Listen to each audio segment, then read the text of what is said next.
güleş gülgeli gelinin ağlarım.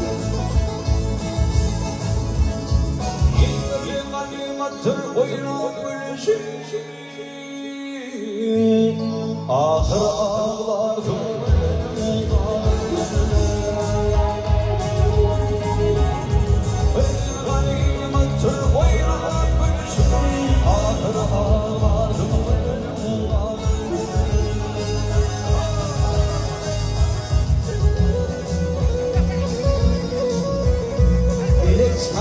Şeker dövülür tilir, vaktimin sarkın şeker dövülür tilir, Müslüm yurttur yürülür tilir.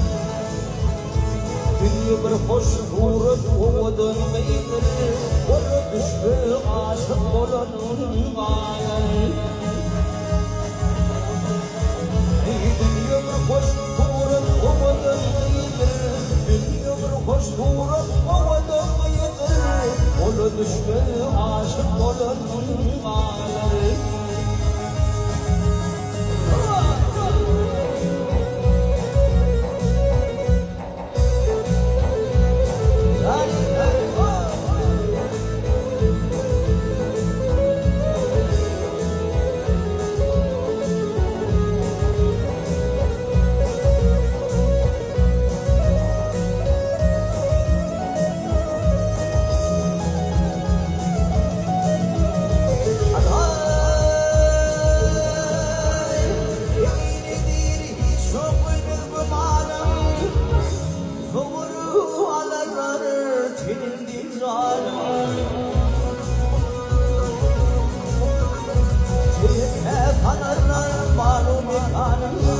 Oğlunu sortama konmadır,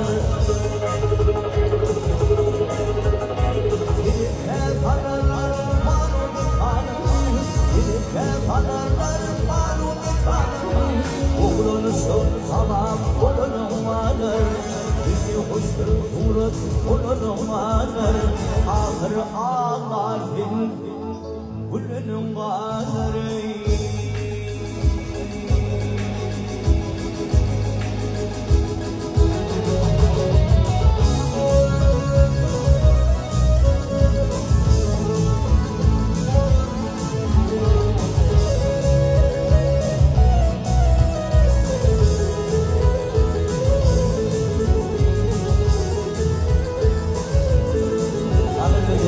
Şanımı bozum vurdum, ay ağlar şu ağlar.